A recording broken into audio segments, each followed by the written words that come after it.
Avengers Endgame was released in May of 2019 and has since become the highest grossing film of all time, beating out Avatar, which people actually seem to like for some reason. The film was directed by none other than Anthony and Joe Russo, two brothers that have directed three previous films in the ever-growing Marvel Cinematic Universe, those being Captain America the Winter Soldier, Captain America Civil War, and Avengers Infinity War. You probably don't need me to tell you who the cast consists of because everyone and their dog has seen this movie. I mean, one of my friends has to have seen this at least 30 times at this point. That's not even a joke. Avengers Endgame had what seemed like an impossible task of wrapping up a 23 film franchise. Against all the odds and with all the pressure on the backs of the Russos, they did it. They made a once in a lifetime film that in my opinion will never be repeated. Never before have we seen this many main characters on the big screen in one film. And the chances are we aren't going to see this again, at least for a long time. You'll probably remember my review I made in Avengers Endgame where I gave my raw thoughts after getting home from seeing the film upon its midnight release. Yes, that's why I looked like I was dragged through a bush in that video. I've wanted to make a follow-up to that review ever since I published it, because like it does with everything else, my opinion slowly began to change. At first I was one of those people who'd give my life to defend this film online, but in the weeks and months after its release, I had to stop. I realised where people were coming from.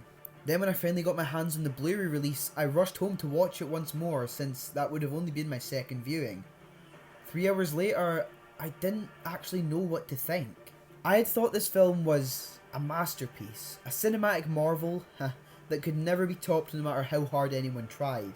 I thought there were several actors deserving of nominations for Oscars based solely on their work in this film. I thought the story was perfect in every way, and everyone who didn't agree was someone who did their best to purposely hate every Marvel movie, or they were jealous of its success. But then, there I was, lost and confused, unaware of what I felt towards something I once thought of as perfect. I still thought it was satisfying enough as a conclusion, but my love for it as a film just wasn't there anymore. So I did what anybody else would do, and I watched it once more right away, and I loved it, is what I wish I could say. Avengers Endgame is such a confusing mess for me, because I want to like it. In fact, I don't feel great admitting that I no longer have the same love for this movie that I once did. And before I go any further, that's one thing that I need you watching this to understand. I don't like that I dislike this. I want to love it as much as I love Infinity War, or hell, even as much as I love Doctor Strange. But I can't. I can't bring myself to like something I have so many problems with, and those problems all arise with the one simple fact that this should have been 2 parts. This should have been part 1 of a 2-part conclusion where we could take time to see the characters dealing with the loss and accepting their defeat. We could have seen the paths these characters took to get to where they were at this point after the 5-year time jump, but we didn't get that. Instead, what we received is a film that feels rushed and imbalanced. A film that in some ways genuinely feels bland and lifeless, and a film that I can no longer say I enjoy. Welcome to Media 13, and today I'm going to be looking at exactly why I changed my mind on Avengers Endgame. Before we jump into the reasons why my love for this film has faded so drastically, I want to take this opening segment to discuss what I loved about Avengers Endgame. Because let's be honest, I think most of us have that one film we don't like, yet there are several aspects of it which we adore. Aspects about its narrative and the ideas that it explores that make us angry, no, make us disappointed about the film we've ultimately seen. And most of all, make us yearn for the movie that it could have been. Just as a starting point, I think for the first half of the film at least, the Russo brothers did an incredible job when it comes to the dynamics of the characters, balancing the screen time perfectly to reflect who this film is focusing on. Its main characters are established quickly among a star-studded cast of actors who, as always, deliver great performances in these roles that they've grown so accustomed to in this universe. Robert Downey Jr. is without a doubt the shining star in this film. Looking back, he's probably my favourite character from a development standpoint. However, he's not the only person saying goodbye to his iconic superhero role. Chris Evans playing Captain America was another experience that I've gone through for the last time, and regardless of what I think of this film as a whole, saying goodbye to these two phenomenal actors is memorable enough for me. Another outside pick that I want to highlight for her performance is Karen Gillan as the character of Nebula. It's a strange choice given her limited involvement in previous films, but she is truly exceptional here. A common criticism of Marvel movies, and one that I believe is very prevalent, is the lack of life within a lot of the film's scores. In film, a score is often used to set the tone. A hero could be embarking on a journey with some light-hearted music to accompany it. Our hero could have just lost his way in the second act, being tailed by a low symphony of assorted instruments. Point being, Marvel movies are constantly riddled with flat pieces of music that don't inject any life into the narrative whatsoever, but in my humble opinion, it all changed with Endgame. It's got its dull moments for sure, but as a whole, the Endgame score electrifies and amplifies the events of the film to a whole new level. Alan Silvestri, known for his previous work on Avengers films, is at his best here, and creates some of the film's most emotional moments, also bringing the most ambitious scene in the MCU history to life with a groundbreakingly epic piece in Portals. Avengers!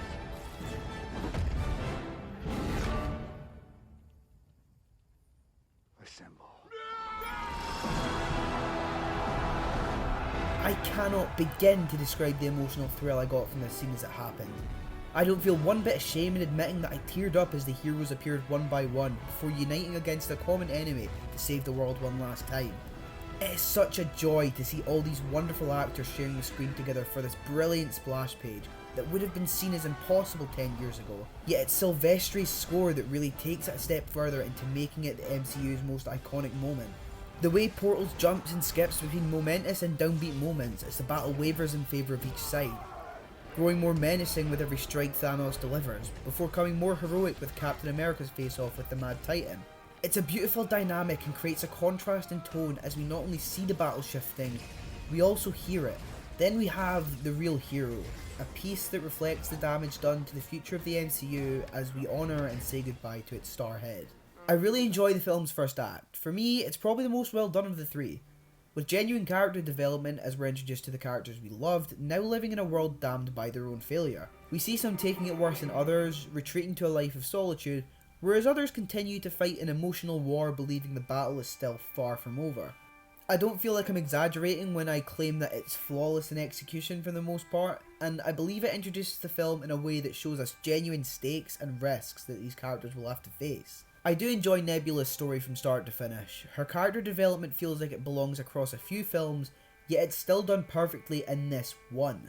I love seeing how Thor handles the pressure of defeat, knowing he essentially doomed the universe. It's an interesting direction to take a character that had just been seen as the funny guy a few films prior to this. I love the ending they gave to Natasha's story. Sure, it's being spoiled slightly by the prequel movie coming out later this year. We're not going to talk about the fact Florence Pugh is in that because it's the only reason I'm going to see it. But it's still a fitting, bittersweet ending to a character that has been present since Iron Man 2. Making Hawkeye a main character with plenty to do was a bold choice by the directors that I definitely think paid off. He's one of the emotional pillars of the film after we see him suffer the loss of his family in the decimation. My favourite individual character moment comes from a character who in my opinion has two very bland and useless standalone films. Scott Lang goes through a very interesting arc in this film. Being trapped for 5 years before the events of it, he wakes up to a barren world with empty, overgrown streets, and immediately breaks into a panic. He searches the monuments endlessly, trying to see if his daughter is okay, only to find himself labelled as gone. In this scene alone, Paul Rudd delivers some of the best emotional acting in this film. The range of expressions on his face as he sees his own name is brilliant. However, the show stealer is when he runs home to be reunited with his daughter Cassie. The look of longing and happiness that the two share is amazing and can't be understated. It's one of the rare moments this movie has that makes me sad this wasn't expanded upon. I think what makes that scene so effective is that Scott Lang has come to be recognised in the MCU for his comedic moments, but all elements of humour are stripped from his character when he hits his lowest point, fearing everything he loves is lost, gone forever without a chance to say goodbye. It's so effective actually that I wonder why he didn't take this approach with everyone else.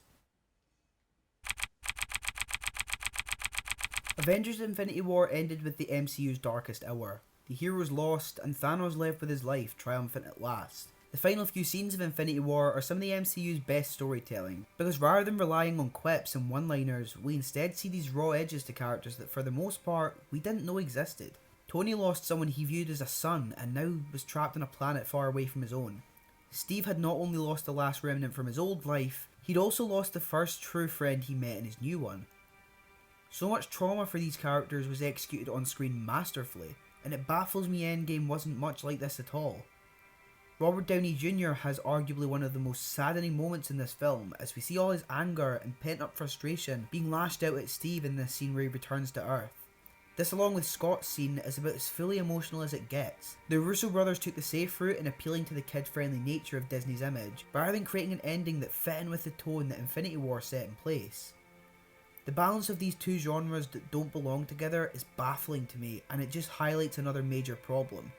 They didn't know what they wanted this to be. One minute there's quips and jokes flying around from all angles, then they try to sell us the serious nature that it wants us to believe was there the whole time. It just doesn't work, and I can't justify having comedy unless it lifts the tone in a reasonable way. It doesn't do that once in Endgame, and that makes me angry more than anything else. I hate to retrace my steps here, but the film could have been so much more. This film would have revolutionised comic book movies forever and changed the formula. I mean, hell, even Far From Home had a better balance of humour and seriousness. Sure, the humour is a lot more obnoxious in that film, but it at least has a coherent vision for what it wants it to be. Even in the final battle, they can't help throwing comedic line delivery into the mix. It's not just that, every comedic moment in the film is terrible. The writing is awful and clearly done with the mindset that children will find it funny. Why was it so difficult to get it right here? Especially given that they'd done it so well with Star-Lord and Infinity War. I just can't put into words how much the failure of the genre blending annoys me. It puts a bad taste in my mouth whenever I hear Tony call Rocket a Build-A-Bear right before having a breakdown. I cringe when I see the scene of Gamora and Star-Lord meeting in the third act, in a massive fight that the fate of the universe depends on, no less. But yeah, comedy definitely belongs there. There is just no need for comedy in moments like this. Please just stop with your formula for 10 damn minutes to deliver an emotional moment that could work a lot better without jokes or gags. It ruins the mood and the tone of the film in ways I can't even begin to describe. I mean, seriously, these people just lost everything and they joke around like it's another Sunday.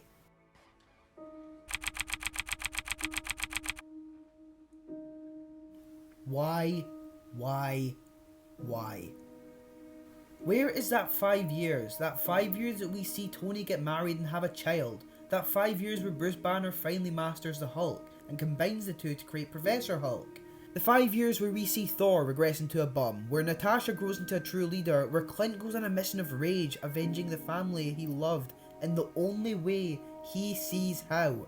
The biggest moments in these characters' lives are glossed over, and there is nothing that angers me more than that. We need to see this. Tony's sacrifice at the end of the battle means nowhere near as much as it should have, because while we know what's at stake for him, we don't see enough of it. We don't see nearly enough time of him living his life with Pepper and Morgan. There is just no emotion. We met Tony as an arrogant millionaire with no sense of responsibility. Since Iron Man in 2008, we've watched this character fall in love, save the world, retire, only to come back and save the world again. We've seen him take a young Peter Parker under his wing, seeing him as the son he never had, only to see him dusted before his own eyes. He retreated to live a life with his soon-to-be wife and finally complete his character arc. His story would have been complete. But we see none of the conclusion. We don't see the wedding, the birth, a short sweet montage of Tony spending time with Morgan as she grows up. Anything would have been better than what we got, which was nothing. Bruce is another character who's robbed of his highest moment. After spending his life and time in the MCU in fear of the Hulk, he figures out how to control it and blend their minds and strength into one being.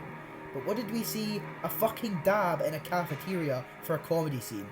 Thor, how great would that have been to see the birth of New Asgard, with a king who does not want to be there, who feels responsible for them being forced to do this at all. It would have added another emotional level to his depth. But no, what do we get instead? Korg playing Fortnite in another fucking comedy scene. Are you beginning to notice a pattern? I'm noticing a pattern. The people making these decisions chose comedy and cheap references for laughs, rather than cohesive narrative points that would not only fit the story, they would also heighten it. It's almost as if they didn't want to properly acknowledge the ending of Infinity War. They spend 10 minutes going after Thanos, and his death is one of the most anticlimactic and disappointing moments in the entirety of the MCU. After that, Thor walks off, and that's it. We see nothing more of him until he's drunk and fat. We also see nothing more of anyone else for another 5 years. And are they seriously saying that there is nothing worth noting occurring during that time? Because if they are, they're lying. The story feels rushed as hell. Even the time travel moments don't feel half as impactful as they should, because we keep flipping between groups at rapid rates. Slicing different connected narratives can work when done correctly, however it doesn't work in this film. However, I figured it out, you guys. Let me tell you why they rushed through this story, rushed through any meaningful development. It was for the big CGI clusterfuck at the end. It baffles me how much I'm coming to realise upon rewatch of this film, and it just further shows that a first viewing is never good for creating a definitive opinion. That is something I definitely should have realised before making that review last year.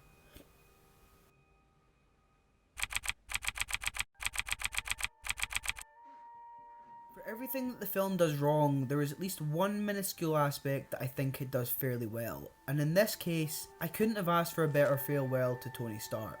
Now let me say this right now, I am not talking about the movie as a whole, because like I said in the previous segment, I cannot stand the way that they tore so much of his development away. But from the moment he and Steve travel back in time to collect the stone, Tony's character really loses all sense of comedy, and that's exactly what I wanted.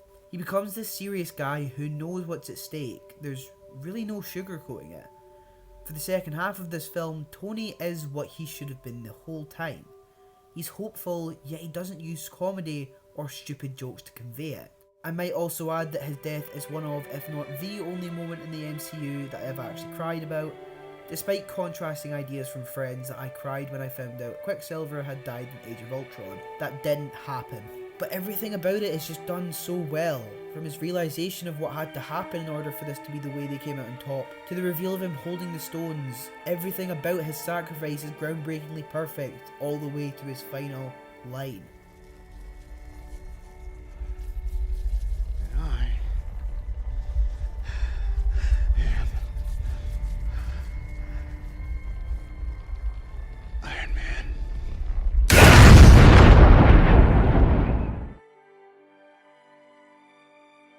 We met Tony back in 2008, a stuck-up millionaire, someone who had no regard for anyone else's well-being. Everything he did had himself at the centre. Iron Man saw him grow from that, being given a second chance at life after his brains help him construct a suit that aids him in escaping what is essentially a death sentence. Iron Man 2 saw Tony once again pitted against the face of death, forced to live with the knowledge that the very thing keeping him alive was also killing him slowly. He really lets himself go, struggling with the efforts of a newfound love with Pepper Potts and his life as the armoured protector.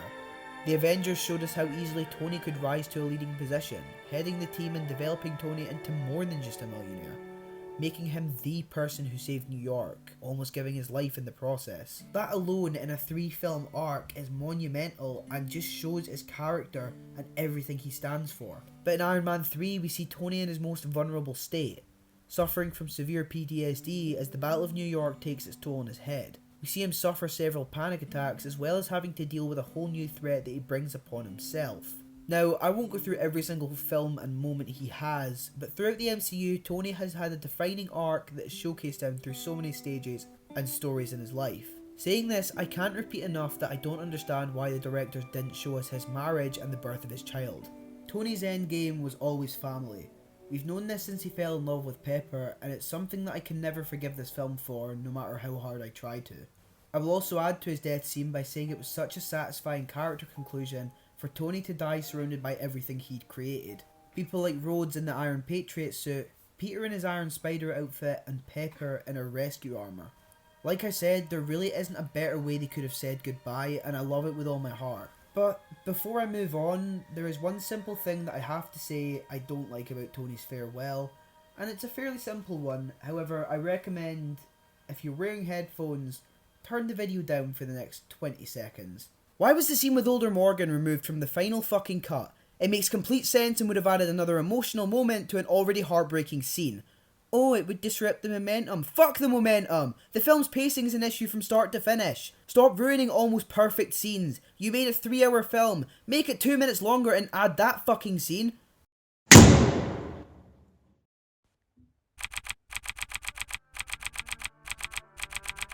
Now, I distinctly remember coming out of seeing Infinity War in cinemas and thinking only one thing.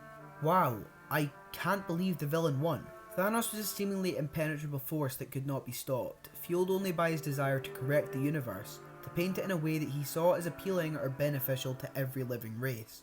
For Infinity War, Thanos is essentially our main character, and rather than follow our heroes from start to finish, we see the narrative from the perspective of our antagonist, getting a good look at just how he sees this world, and how this plan he's concocted is actually what is right for his ideal life. Endgame, however, strips all that away. In what could be seen as a perfect ending for Infinity War, the Russos undo everything impactful by having the true Thanos die before the 15-minute mark of Endgame. From there we get this really cheaply written loophole where we have Thanos from the past become the film's antagonist. But what did it cost? Everything. It seems like something so small. Thanos is still involved, what's the big deal, right? Wrong. By having Thanos exist in 2012, you inherently undo every single piece of development that he had as a character in Infinity War. This Thanos hasn't felt loss, felt pride in achieving his goal. He seems unfinished, much like the rest of this film. Thanos in Avengers Endgame lacks any connection to the characters whatsoever. In Infinity War, it's established that Thanos knows of the Avengers and most notably Tony, which means he'd planned for the day they'd come face to face. In Endgame, this Thanos has never even heard of the Avengers. There's no stake for him, no known enemy that his arc is leading to. It's just a fight for the sake of a fight. It's at this point that I wish they'd somehow written a different villain into the film. I get it would probably be messy, but then I'd probably still hold Thanos as the MCU's greatest triumph in its villain department. But instead what we get is this cheap, uninventive solution that feels flat, incomplete and downright lazy. I wasn't exaggerating earlier when I said that Thanos' first demise is one of the most disappointing parts of the MCU. I was expecting this big battle to kick things into gear, a battle that would maybe result in the loss of another character, and spur everyone else into a desperate scramble to escape and somehow save the world. But killing Thanos for me killed my enjoyment and love for the character. You know, if we're really going to fire any shots, it also killed my enjoyment for the film. Infinity War gave us life and emotion, but Endgame gave us a bleak horizon and took everything else away.